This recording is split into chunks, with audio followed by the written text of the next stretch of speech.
Electric field को अभी तक हम लोगों ने इलेक्ट्रिक फील्ड के इक्वेशन के बेसिस पे डिफाइन किया कि किसी भी लोकेशन पे अगर हमें इलेक्ट्रिक फील्ड का मैग्नीट्यूड निकालना होता था तो उस मैग्नीट्यूड के लिए कोई एक इक्वेशन होता था। उस इक्वेशन का यूज करके हम इलेक्ट्रिक फील्ड निकाल पा रहे थे। लेकिन हमारे पास हम अपने नॉलेज को अगर और भी एक्सप्लोर करना चाहे तो हमारे पास विजुअलाइज करने की भी टेक्निक आई कि हम कैसे इलेक्ट्रिक फील्ड को किसी लोकेशन पे विजुअलाइज कर सकते हैं कि उस लोकेशन पे इलेक्ट्रिक फील्ड का पिक्चोरियल रिप्रेजेंटेशन कैसा होगा। तो इस विजुअलाइजिंग टेक्निक को, इस विजुअलाइजिंग मेथड को ही हम लोग स्टडी करेंगे आज in terms of electric field lines. आज की क्लास में हम इलेक्ट्रिक फील्ड लाइंस की स्टडी करेंगे और ये जानेंगे कि किसी भी लोकेशन पे अगर इलेक्ट्रिक फील्ड को हम बताना चाहते हैं, डिफाइन करना चाहते हैं, तो उसके लिए हमारा पिक्चोरियल रिप्रेजेंटेशन कैसा होगा, विजुअलाइजिंग मेथड क्या यूज करेंगे। तो सबसे पहले इसकी स्टडी माइकल फैराडे ने करी थी और माइकल फैराडे ने ये कहा कि अगर किसी भी लोकेशन पे आपको इलेक्ट्रिक फील्ड डिफाइन करना है तो the most convenient way is to draw lines. Lines बना के, लाइंस के बेसिस पे, कर्व के बेसिस पे हम उस लोकेशन पे इलेक्ट्रिक फील्ड पता कर सकते हैं। तो अगर हम कहें तो एक चार्ज ले लेते हैं, एक चार्ज की बात हम कर ले। This is a charge. इस चार्ज की मैग्नीट्यूड हमने क्यों रख ली और इस चार्ज के कारण अगर इस पॉइंट पे हम इलेक्ट्रिक फील्ड निकालना चाहते हैं तो यहाँ पे हमें एक टेस्ट चार्ज रखना पड़ेगा। तो हम देखेंगे क्या कि इस सोर्स चार्ज ने इस टेस्ट चार्ज को इस डायरेक्शन में या इस डायरेक्शन में फोर्स लगा के पुश किया तो इस टेस्ट चार्ज की डायरेक्शन सोर्स चार्ज की तरफ होगी या सोर्स चार्ज की अवे होगी, से दूर होगी। इसको हम डिफाइन करेंगे सोर्स चार्ज के नेचर के बेसिस पे। तो जिस डायरेक्शन में ये फोर्स लग रहा है, ये टेस्ट चार्ज, अगर इस लोकेशन पे अगर इलेक्ट्रिक फील्ड की हम बात करें तो इस लोकेशन पे अगर यहां से यहां तक के बीच का सेपरेशन अगर r कह लिया जाए तो अगर हमें यहाँ पे इलेक्ट्रिक फील्ड को निकालना है तो इलेक्ट्रिक फील्ड का सिंपल मैग्नीट्यूड हम यूज करेंगे। दिस विल इक्वल्स टू के चार्ज, जिस सोर्स चार्ज की बात कर रहे हैं, और उसका सेपरेशन हमें निकाल सक हम डिनोमिनेटर में रख देंगे टेस्ट चार्ज से और इलेक्ट्रिक फील्ड की मैग्नीट्यूड हमें मिल जाएगी। बट अगर हम इस लोकेशन पे इलेक्ट्रिक फील्ड कैसी है इसको जानना चाहते हैं, विजुअलाइज करना चाहते हैं, तो यहाँ हम एक पिक्चरल रिप्रेजेंटेशन करेंगे और उस पिक्चरल रिप्रेजेंटेशन के थ्रू हम ये पता कर पाएंगे कि इलेक्ट्रिक फील्ड कैसी है और उसे कैसे रिप्रेजेंट करा जाएगा। ठीक है, तो ये हमारे पास तो ये इक्वेशन का मेथड हुआ कि हम किसी सोर्स चार्ज के कारण टेस्ट चार्ज पे जो इलेक्ट्रिक फील्ड निकल रही है उस इलेक्ट्रिक फील्ड के लिए को कैलकुलेट करने का, हम मैग्नीट्यूड को पता करने का हमारे पास एक इक्वेशन है, उसको रख के हम कैलकुलेट कर सकते हैं। बट इस लोकेशन पे इलेक्ट्रिक फील्ड कैसी है इसको विजुअलाइज करने के लिए हम लोग इलेक्ट्रिक फील्ड लाइंस को पढ़ेंगे और ये जानेंगे कि इस लोकेशन पे इलेक्ट्रिक फील्ड लाइंस कैसे डिफाइन करनी है। तो अगर हमें इस लोकेशन पे इलेक्ट्रिक फील्ड को डिफाइन करनी है बच्चों, तो हम कुछ ऐसा करेंगे कि जैसे हम ये चाहते हो कि हम इस पॉइंट पे इलेक्ट्रिक फील्ड पता करना चाहते हैं कि what will be the pictorial representation of electric field at this point, how to visualise electric field at this point. तो हम कहेंगे कि इस जगह पे हम एक टेस्ट चार्ज को रखें और टेस्ट चार्ज के ऊपर जिस डायरेक्शन में फोर्स लगेगा उस डायरेक्शन में lines pointing towards the direction of force by an arrow represent electric field lines। ठीक है, तो अगर हम यहाँ पे इलेक्ट्रिक फील्ड को रिप्रेजेंट करना चाहते हैं तो हम सबसे पहले देखेंगे इस सोर्स चार्ज के कारण इस टेस्ट चार्ज के ऊपर फोर्स कैसा लग रहा है। तो मान लिया जाए ये सोर्स चार्ज हमने लिया है वो पॉजिटिव सोर्स चार्ज है, तो इस टेस्ट चार्ज के ऊपर जो फोर्स होगा वो किस डायरेक्शन में होगा, away from the source charge. तो अगर हम फोर्स की बात करें तो हम ये कह सकते हैं this will be the direction of force. तो हमारे पास एक इजी अप्रोच है कि जिस डायरेक्शन में फोर्स लग रहा है उसी डायरेक्शन में हम एरो से रिप्रेजेंट कर लें तो हमें पता चल जाएगा कि this will be the direction of electric field and this will be the way to represent electric field. तो अगर देखा जाए तो ऐसे ये टेस्ट चार्ज है, टेस्ट चार्ज से इलेक्ट्रिक फोर्स किस डायरेक्शन में लग रहा है, अवे। तो हम सोर्स चार्ज से टेस्ट चार्ज की तरफ एक एरो का यूज करके इंडिकेट कर सकते हैं the electric field at this location will be like this. ठीक है, तो अगर हम उसी तरीके से इस लोकेशन पे इलेक्ट्रिक फील्ड पता करना चाहते हैं तो वहां एक टेस्ट चार्ज रखेंगे और उस टेस्ट चार्ज के कारण जिस डायरेक्शन में फोर्स होगा, मान लिया जाए फिर से हमने यहाँ एक टेस्ट चार्ज रखा और इस टेस्ट चार्ज के कारण फोर्स की डायरेक्शन किधर होगी, ये हो जाएगी। तो टेस्ट चार्ज ने जो फोर्स एक्सपीरियंस किया, उस फोर्स को एक्सपीरियंस करने के लिए जो एरो इंडिकेट करा जा रहा है, that arrow is a line, and this line is used to represent electric field. That why it is called electric field lines. तो electric field lines की यहां से अगर हम definition बनाए तो definition क्या लिख सकते हैं बच्चों? तो हम लिखेंगे it is a discontinuous curve or line charge. तो it is a discontinuous curves or line which represent the direction of force experienced by test charge. उसी को हम किसका नाम दे देंगे? इलेक्ट्रिक फील्ड लाइंस, क्योंकि ये लाइन है, जो लाइन किसको रिप्रेजेंट कर रही है? डायरेक्शन ऑफ फोर्स, और जिस डायरेक्शन में फोर्स लगता है उसी डायरेक्शन में इलेक्ट्रिक फील्ड होती है टेस्ट चार्ज पार्टिकल के ऊपर। इसलिए दिस लाइन, जिस लाइन का यूज करके हम direction of electric force represent करेंगे, उसी को हम इलेक्ट्रिक फील्ड लाइंस कहेंगे। तो this electric field lines is also called line of force. It is also called line of force. Line of force क्या कहते हैं हम इसको? Line of force. Electric field lines की डेफिनेशन क्लियर हो गई बच्चों कि it is a discontinuous curves और line which is used to represent a direction of what? Force experience by test charge. Test charge जो फोर्स एक्सपीरियंस करता है उस डायरेक्शन को में ही हम इलेक्ट्रिक फील्ड लाइंस को रिप्रेजेंट करते हैं। ओके, तो अभी तक हम लोगों ने इलेक्ट्रिक फील्ड लाइंस की डेफिनेशन जानी है। अब कुछ कैरेक्टरिस्टिक है जिससे हम इलेक्ट्रिक फील्ड को कैसे रिप्रेजेंट करेंगे, किस तरीके से उसको सिग्निफाई करा जाएगा, इन सारी चीजों को हम लोग अभी पढ़ेंगे।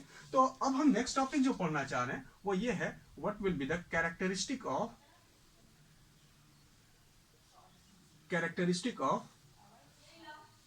Electric field lines.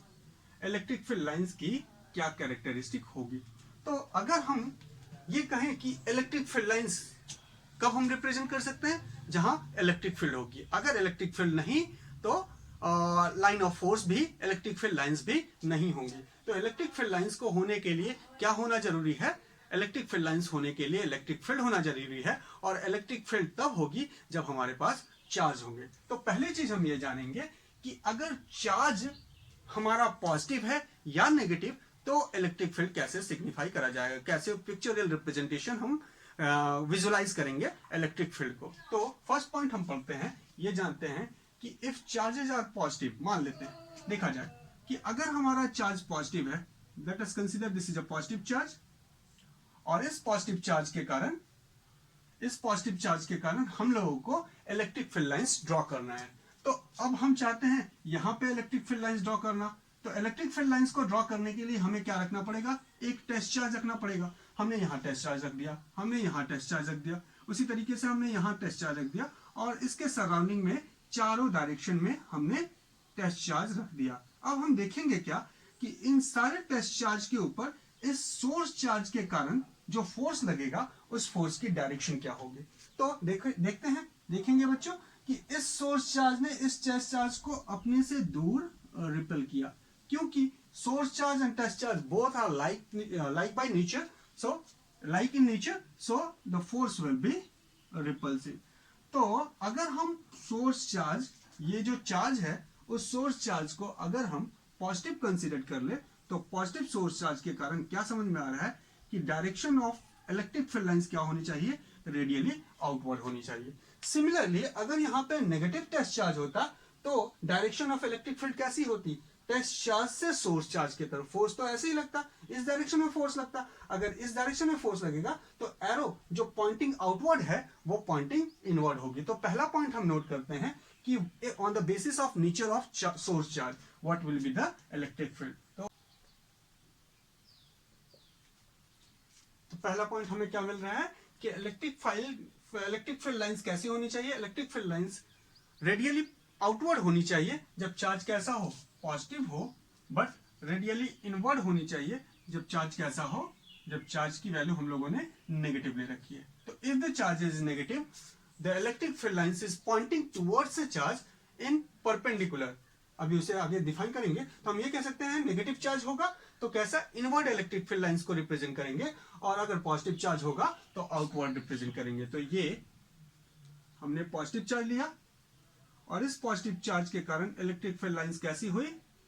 Just pointing radially outward, और अगर ये नेगेटिव है तो रेडियली इनवर्ड पॉइंट करेगी टुवर्ड्स चार्ज।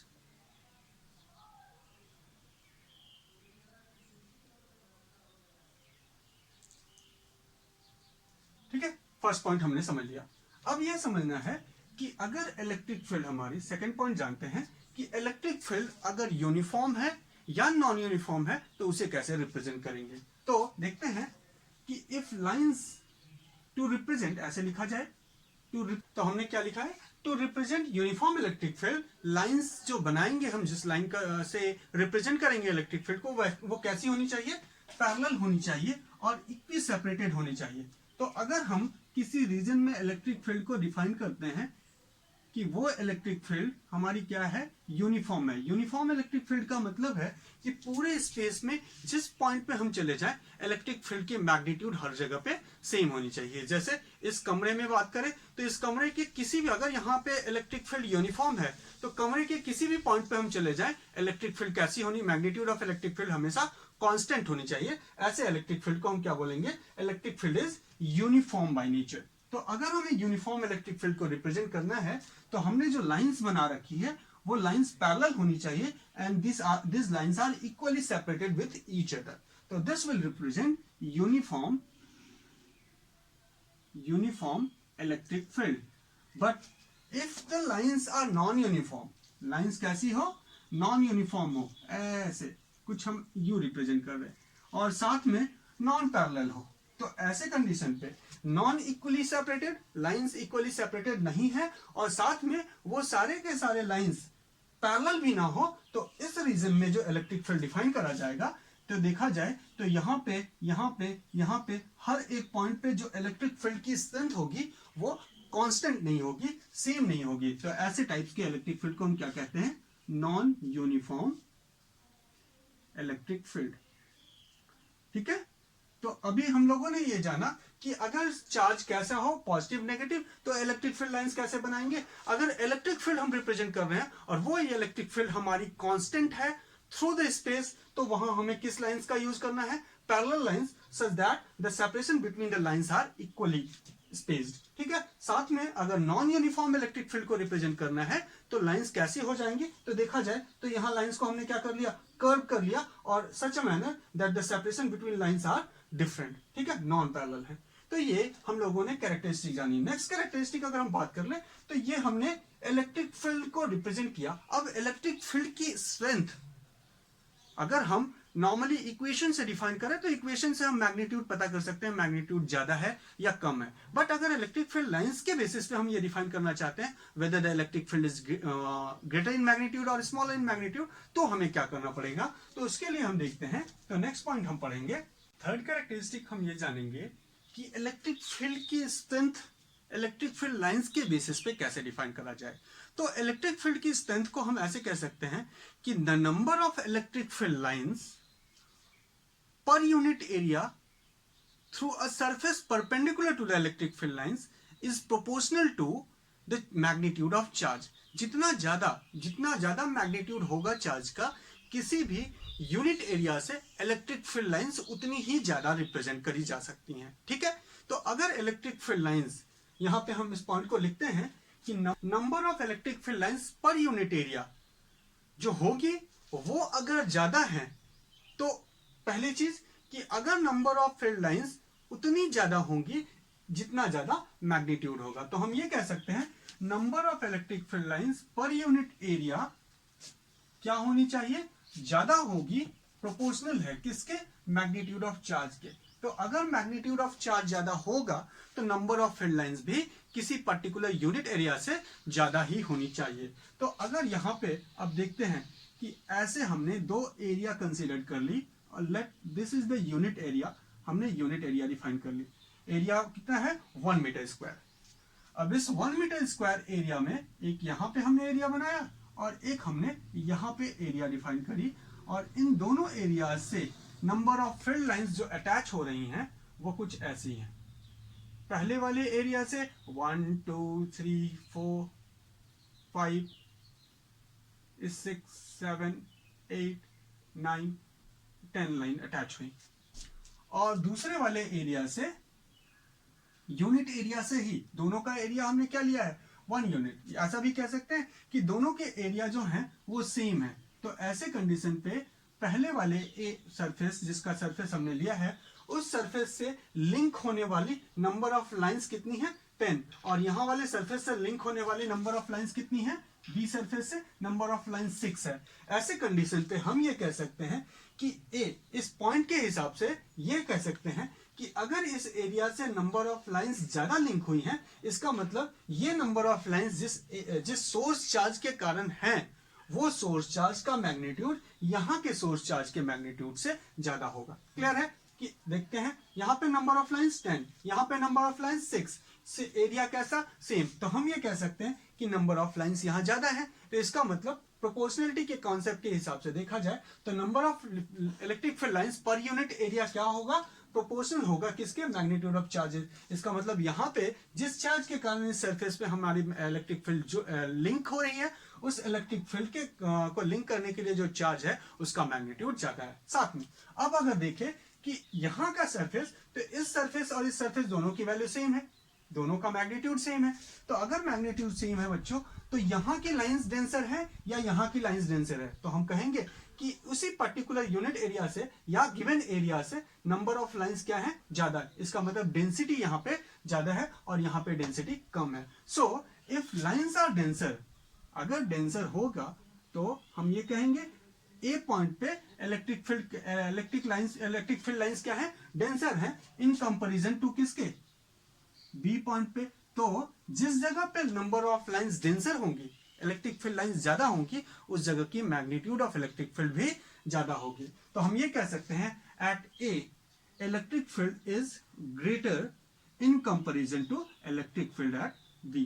ठीक है, तो डेंसर लाइंस इस पॉइंट के हिसाब से हम ऐसा कह सकते हैं क्या कि डेंसर लाइंस होंगे, if lines are denser then the magnitude of electric field strength will greater, and if lines are rarer then the magnitude of electric field strength are smaller। ठीक है, क्लियर हो गया। तो इस पॉइंट से हम ये भी पता कर सकते हैं कि इलेक्ट्रिक फील्ड लाइंस की अभी तक हमने ये जाना इलेक्ट्रिक फील्ड यूनिफॉर्म है नॉन यूनिफॉर्म है, अब हम ये जान रहे हैं कि इलेक्ट्रिक फील्ड की स्ट्रेंथ ज्यादा होगी या कम होगी। तो हमने ये साफ जान लिया कि अगर नंबर ऑफ फील्ड लाइंस ज्यादा होंगी किसी गिवन एरिया से तो हमारे पास उस लोकेशन की इलेक्ट्रिक फील्ड ज्यादा होगी in comparison to another location where number of field lines are smaller। तो इसको ऐसे अगर बनाए तो हम ये कह सकते हैं कि ये हमने इलेक्ट्रिक फील्ड लाइंस ड्रॉ कर ली, let this is an electric field lines,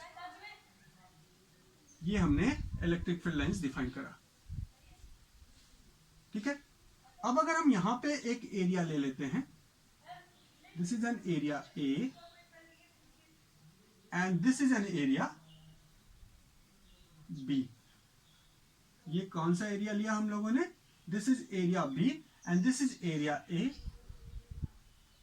and this will be the electric field lines that we represent here, this is B.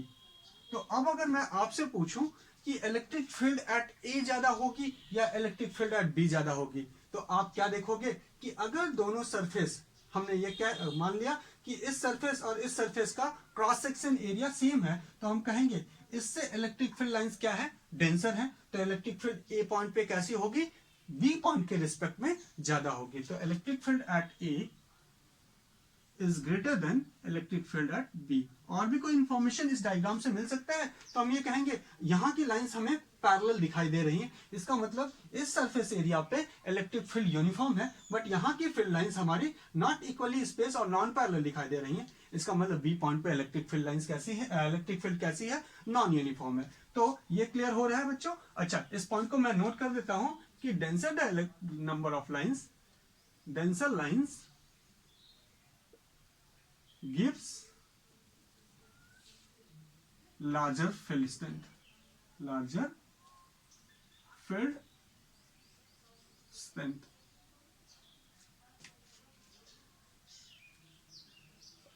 ठीक है, और अगर फील्ड लाइंस रेयर होंगे तो इलेक्ट्रिक फील्ड स्ट्रेंथ भी कम होगा in comparison to another point जिस जगह पे फील्ड लाइंस ज्यादा है। ठीक है, तो ये हमने ये भी जान लिया कि इलेक्ट्रिक फील्ड लाइंस ज्यादा होंगी या इलेक्ट्रिक फील्ड लाइंस ज्यादा होंगी या कम होंगी उनके बेसिस पे इलेक्ट्रिक फील्ड स्ट्रेंथ को। अब अगर बात करते हैं तो यहां तो हमने ये जाना कि इलेक्ट्रिक फील्ड का नेचर कैसा हुआ। अब कुछ प्रॉपर्टी पढ़ते हैं हम इलेक्ट्रिक फील्ड लाइंस की, ठीक है। तो नेक्स्ट प्रॉपर्टी जो हम जानेंगे इलेक्ट्रिक फील्ड लाइंस का, वो ये जानेंगे कि अगर हम इलेक्ट्रिक फील्ड लाइंस पे टेंजेंट ड्रॉ कर देते हैं, टेंजेंट ड्रॉ कर देते हैं इलेक्ट्रिक फील्ड लाइंस पे, तो उस टेंजेंट जिस जगह पे हमने टेंजेंट ड्रॉ किया, at the point where we draw tangent, the tangent will gives the direction of electric field, ठीक है। तो tangent to the line of force gives direction of electric field, gives direction of electric field, ठीक है। अब इस point को समझाते हैं कि मान लिया जाए हम ऐसा इलेक्ट्रिक फील्ड लाइंस को ड्रॉ कर लिए, this is the electric field lines. तो अगर हमें इस पॉइंट पे इलेक्ट्रिक फील्ड लाइंस को पता करना है कि what will be the direction of electric field here, तो हम क्या करेंगे कि इस पॉइंट पे एक टेंजेंट ड्रॉ करेंगे और this tangent will gives the direction of electric field. If you want to calculate direction of electric field at this point, then we draw a tangent in the direction of field lines to find the direction. Clear हो गया। तो हमें tangent draw करा electric field lines के, जिस point पे हमें electric field calculate करना है उस जगह पे एक टेंजेंट ड्रॉ करेंगे और वो टेंजेंट किसको रिप्रेजेंट करेगा, direction of electric field. Electric field की डायरेक्शन क्या है इसको वो बताएगा। नेक्स्ट पॉइंट देखते हैं हम, ये तो क्लियर हुआ। अब नेक्स्ट पॉइंट हम ये जाने तो हम ये कह सकते हैं electric field lines never intersect each other. Electric field lines never intersect each other।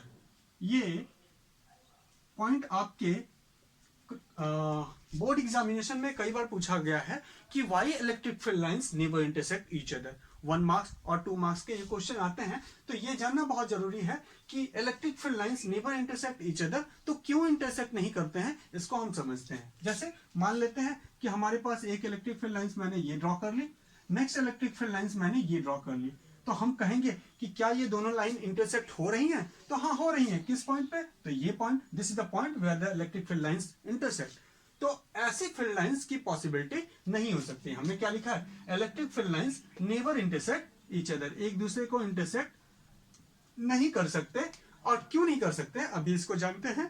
पहला पॉइंट हम ये जाने कि अगर ये पॉइंट देखा जाए तो this is a point where the two electric field lines intersect. अब अगर ये पहला इलेक्ट्रिक फील्ड लाइंस ले लें, लाइंस नंबर 1, और इसे कह ले लाइंस नंबर 2, तो अगर पहले लाइंस पे हम टेंजेंट ड्रॉ करते हैं तो at the point where we draw tangent, तो हम देखेंगे पहले लाइंस पे टेंजेंट ड्रॉ किया तो this will be the direction of electric field, और दूसरे लाइन पे जब टेंजेंट ड्रॉ किया तो this will be the direction of electric field. तो क्या ऐसी पॉसिबिलिटी हो सकती है कि गिवन लोकेशन पे एक ही पॉइंट पे इलेक्ट्रिक फील्ड की 2 डायरेक्शन हो, 2 डायरेक्शन हो? तो no, it is not possible. तो हम क्या लिखेंगे, electric field lines never intersect each other. Why? Because at the point of intersection it will gives 2 direction which is impossible. ठीक है, तो इसे नोट कर लिया जाए बच्चों, why it is not happen. हाँ, तो ये क्लियर हुआ कि electric field line never intersect each other because at the point of intersection it will gives more than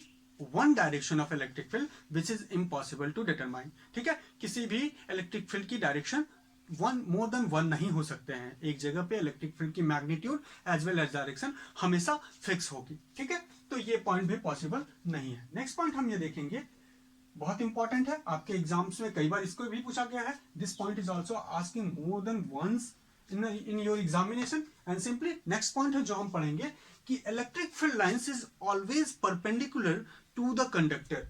ठीक है, तो इलेक्ट्रिक फील्ड लाइंस के बारे में क्या लिख रहे हैं कि electric field lines is always perpendicular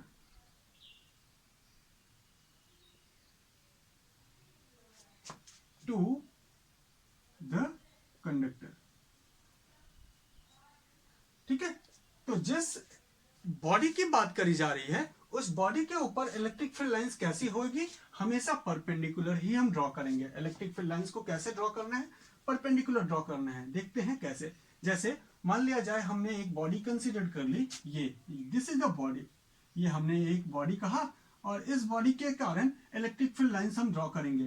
तो जब भी इलेक्ट्रिक फील्ड लाइंस ड्रॉ करेंगे तो वो सरफेस ऑफ अ कंडक्टर हमेशा कैसा होना चाहिए, परपेंडिकुलर होना चाहिए। Such types of line is not possible. The electric field lines is always perpendicular to the surface of a conductor. ठीक है, तो ये हमें याद रखना है। अब इसको डिफाइन करना है कि कैसे electric field lines are not perpendicular. किस तरीके से हम ये कह सकते हैं कि इलेक्ट्रिक फील्ड लाइंस परपेंडिकुलर किसी सरफेस पे होगा, कभी भी electric field lines non perpendicular नहीं हो सकता है। इसको जानने के लिए देखो बच्चों, हम ये कहें कि हमारे पास हमने एक कंडक्टर ले रखा है, जिस कंडक्टर के ऊपर चार्ज का डिस्ट्रीब्यूशन कर दिया हमने।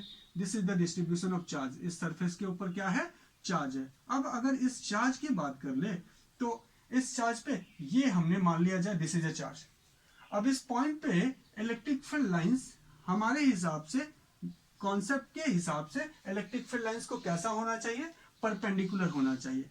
ठीक है, हम कहते हैं कि नहीं परपेंडिकुलर, हम नहीं मानते हैं कि इलेक्ट्रिक फील्ड लाइंस परपेंडिकुलर नहीं है। तो चेक करके देख लेते हैं कि क्या वो परपेंडिकुलर है या नहीं है। ठीक है, तो हमने माना कि दिस इलेक्ट्रिक फील्ड, जिसको कॉन्सेप्ट के हिसाब से बताया जा रहा है कि वो परपेंडिकुलर है, वो परपेंडिकुलर ना होके मान लेते हैं हम कि इस लोकेशन पे, इस पॉइंट P पे जो इलेक्ट्रिक फील्ड की डायरेक्शन है वो कैसी है, ये है keeping an angle theta. Now अब अगर इस पॉइंट पे हमने क्या माना, इलेक्ट्रिक फील्ड कैसी है, रेडियली है, और किस सरफेस पे कितना एंगल बना रही है, तो थीटा एंगल बना रही है। अब इस थीटा एंगल, जिस पॉइंट पे इलेक्ट्रिक फील्ड लाइंस निकली है थीटा एंगल बना के, उस पॉइंट पे अगर हम कोऑर्डिनेट सिस्टम ड्रॉ करें तो ये जो इलेक्ट्रिक फील्ड हमने डिफाइन करा कि it will makes an angle theta, वो उसके दो कंपोनेंट हो जाएंगे। मान लेते हैं कि हमने जो इलेक्ट्रिक फील्ड कहा था वो ये कहा था कि सरफेस पे थीटा एंगल बना के this theta is not equals to 90 degree. ठीक है, इलेक्ट्रिक फील्ड लाइंस है। अब इस इलेक्ट्रिक फील्ड लाइंस को जब रिजॉल्व करेंगे तो इसके दो कंपोनेंट हो जाएंगे, एक टुवर्ड्स द सरफेस, सरफेस के तरफ, अलोंग द सरफेस, और उस कंपोनेंट को हम क्या कह सकते हैं, ई कॉस थीटा। ये जो थीटा एंगल बना हुआ है वो किससे बना हुआ है, सरफेस से। सरफेस से इलेक्ट्रिक फील्ड कितना एंगल बनाई, थीटा, हमने कहा था। अब जो सरफेस के तरफ इलेक्ट्रिक फील्ड होगी वो कैसी हो जाएगी, ई कॉस थीटा, और सरफेस के परपेंडिकुलर जो इलेक्ट्रिक फील्ड हो जाएगी वो कैसी हो जाएगी, ई साइन थीटा। ठीक है, तो अगर देखा जाए तो we get two component of our considered electric field. One is along the surface, along surface, और उसकी वैल्यू कितनी है, e cos theta. Other is perpendicular to the surface, other क्या है, perpendicular to the surface, surface पे perpendicular है।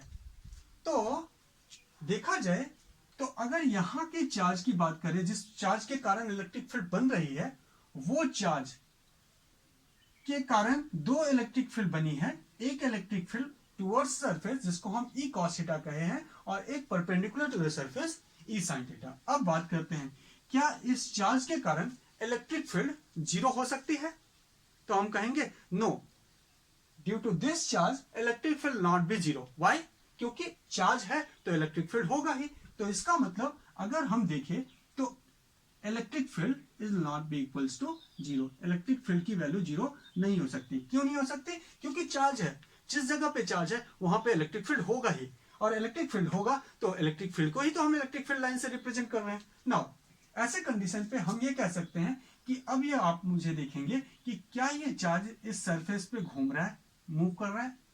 अगर ये सरफेस पे मूव कर रहा होता तो when a charge moving it will generate electricity, electricity produce हो जाती। तो हम कहेंगे no, the charge will remain stationary. तो since charge is stationary, since charge is stationary, अगर चार्ज स्टेशनरी है तो स्टेशनरी होने के लिए फोर्स का क्या होना जरूरी है, तो हम कहेंगे फोर्स का 0 होना जरूरी है। तो किस डायरेक्शन में, अब देखें तो इस डायरेक्शन में जो फोर्स है, सरफेस पे चार्ज नहीं मोशन कर रहा है, इसका मतलब सरफेस पे नेट फोर्स क्या है, 0। तो हम कहेंगे फोर्स अलोंग सरफेस, सरफेस की तरफ फोर्स कैसा हो जाएगा, तो हम कहेंगे फोर्स इज इक्वल्स टू 0। अब फोर्स का फॉर्मूला क्या है बच्चों, तो हम जानते हैं F is equals to Q into E, charge जो है और उस चार्ज के कारण जो इलेक्ट्रिक फील्ड हुई। तो हम ये है कि ये हमने एक यहाँ पे टेस्ट चार्ज रखा, उसके कारण इलेक्ट्रिक फील्ड, तो क्योंकि चार्ज 0 हो नहीं सकता, इसका मतलब इलेक्ट्रिक फील्ड ही 0 है, electric field of the surface, इसकी वैल्यू 0 हो जाएगी। फोर्स को किससे इक्वेट कर दिया, Q इंटू ई से। Now if Q is not equals to 0, Q is not equals to 0, इस लोकेशन पे हमने टेस्ट चार्ज रख के देख लिया कि हाँ नहीं मोशन कर रहा है, तो Q की वैल्यू 0 नहीं है, इसका मतलब कि इसकी वैल्यू 0 है, F is equals to Q ही होता है। Since Q is not equals to 0, therefore E of surface is equals to 0, और E of surface is equals to 0 होने का मतलब E cos थीटा की वैल्यू 0 होनी चाहिए। अब E cos थीटा की वैल्यू 0। नाउ हम ये जानते हैं इलेक्ट्रिक फील्ड 0 नहीं है, इसका मतलब cos थीटा की वैल्यू क्या होगी, 0 होगी। तो cos theta will equals to 0। अब अगर cos थीटा 0 है तो थीटा की क्या वैल्यू होनी चाहिए, theta will always be negative. cos theta की वैल्यू 0 कब होती है, जब थीटा की वैल्यू नेगेटिव। इसका मतलब ये जो हमने यहाँ पे एंगल कंसीडर कर रखा था थीटा एंगल, वो कितना होना चाहिए, 90 डिग्री होना चाहिए। और 90 डिग्री होने का मतलब ये जो इलेक्ट्रिक फील्ड होगी वो कहाँ होगी, perpendicular to the surface. Clear है। अब अगर ये कंडक्टर है और इस कंडक्टर के, मान लिया जाए ये हमने कंडक्टर लिया और इस कंडक्टर के सरफेस के अंदर हमने चार्ज रख दिया, तो अगर सरफेस के अंदर चार्ज रख देंगे तो उस चार्ज के ऊपर फोर्स लगा।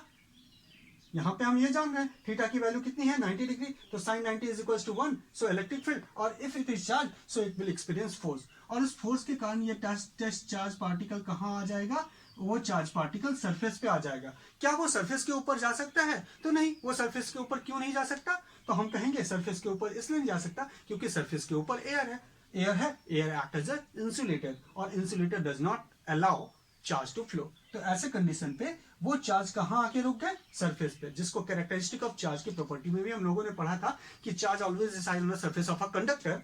ठीक है। अब कंडक्टर से बाहर क्यों नहीं गया, क्योंकि air is a insulator. Surface पे क्यों नहीं मोशन कर रहा है, क्योंकि सरफेस पे अगर मोशन करता तो थीटा की वैल्यू 90 डिग्री नहीं होती, और क्योंकि सरफेस में मोशन नहीं कर रहा है इसलिए थीटा की वैल्यू क्या है, 90 डिग्री। तो दिस इज अ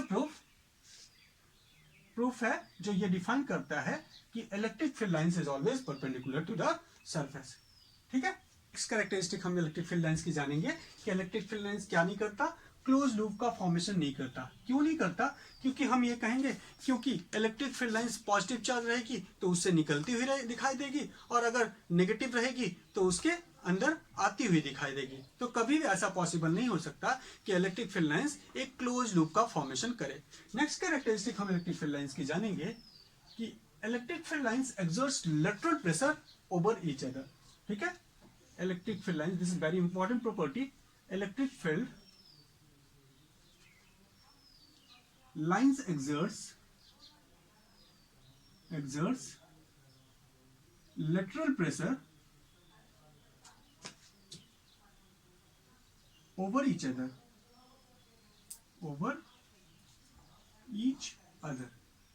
अब देखते हैं कि क्या लेटरल प्रेशर का मतलब क्या है। Electric field lines exerts lateral pressure, ये मैंने लिखा है। तो लेटरल प्रेशर का मतलब क्या है, तो मान लिया जाए कि हमारे पास एक इलेक्ट्रिक फील्ड लाइंस ये है और एक इलेक्ट्रिक फील्ड लाइंस है। अब ये इलेक्ट्रिक फील्ड लाइंस अगर ऐसी है तो इसे हम कहेंगे ये एक दूसरे के ऊपर कैसा प्रेशर लगा रही है, लॉन्गिट्यूडनल प्रेशर एक्सर्ट्स कर रही है।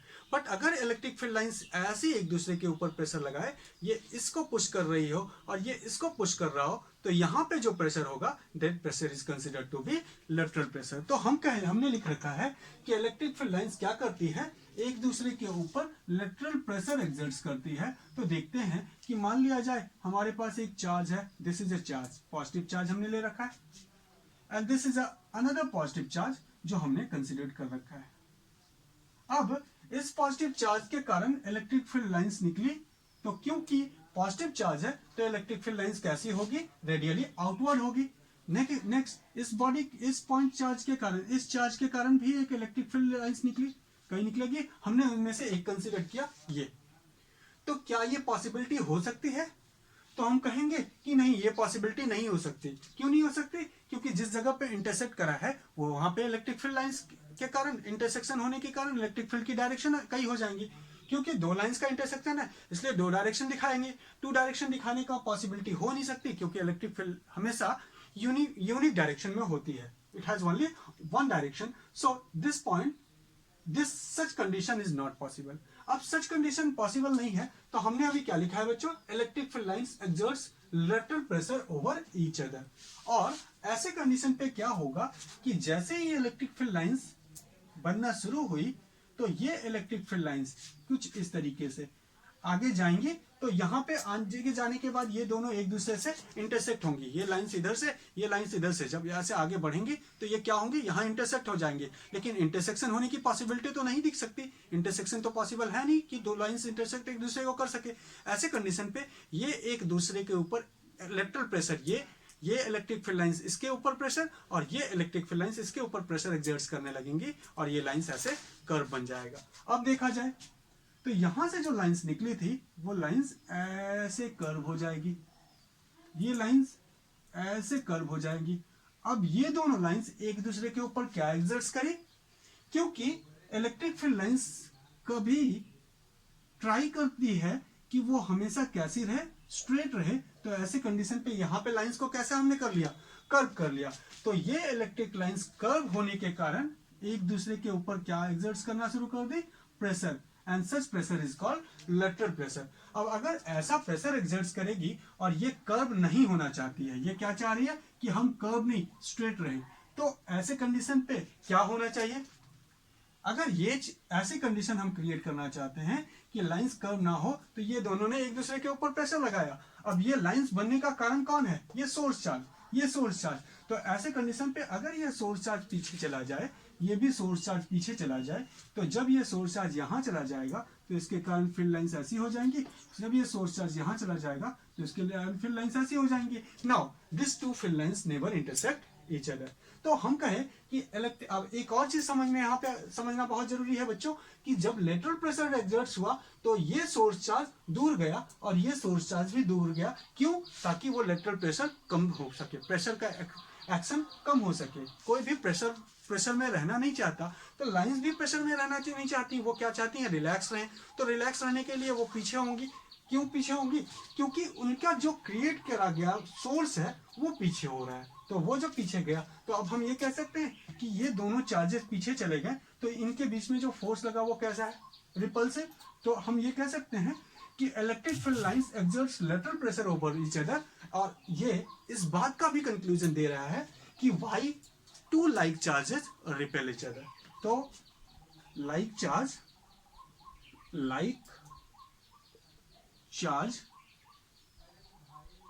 Repel each other, repel each other. क्यों रिपेल कर रहे हैं? Just because the electric field lines exerts lateral pressure over each other. This is a very important thing.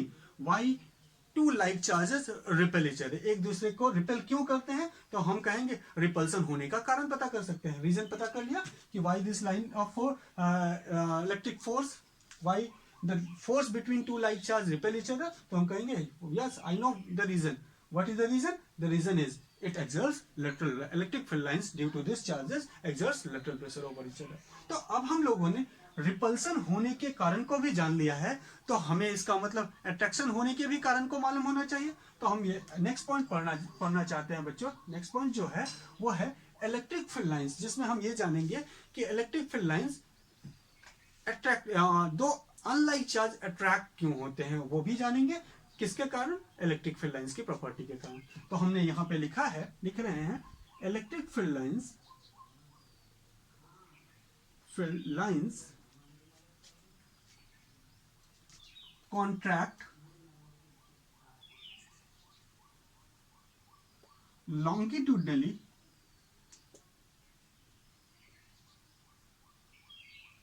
so as to relax,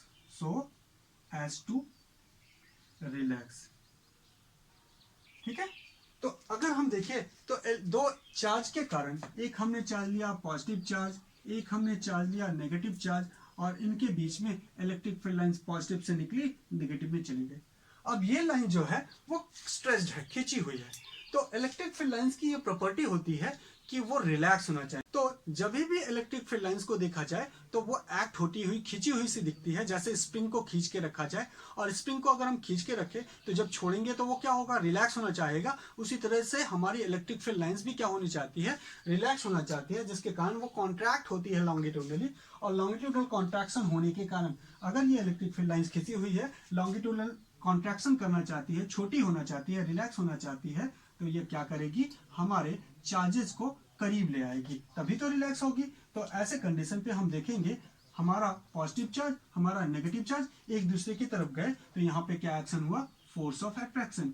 तो why two unlike charges attract each other, तो हम कहेंगे just because the electric field lines between them try to contract so as to relax. ठीक है, अब हम लोगों ने ये characteristic of electric field lines जान ली, हमें सारी की सारी कैरेक्टरिस्टिक पता कर लिया है। अब हम आगे ये जानेंगे कि किसी डिफरेंट टाइप्स ऑफ चार्जेस के कारण, किस चार्जेस या चार्जेस के सिस्टम के कारण किस तरह की इलेक्ट्रिक फील्ड लाइंस होगी। पॉजिटिव चार्ज और नेगेटिव चार्ज के कारण तो जाना है कि एक पॉजिटिव चार्ज है तो उसके अलोंग कैसी इलेक्ट्रिक फील्ड लाइंस होगी, एक नेगेटिव चार्ज है तो उसके अलोंग इलेक्ट्रिक फील्ड लाइंस कैसी होगी। अब सिस्टम ऑफ चार्जेस के कारण भी इलेक्ट्रिक फील्ड लाइंस हम जानेंगे कि इलेक्ट्रिक फील्ड लाइन सिस्टम के ऑफ चार्जेस के कारण कैसी होती है, जिसको हम नेक्स्ट टॉपिक में पढ़ेंगे।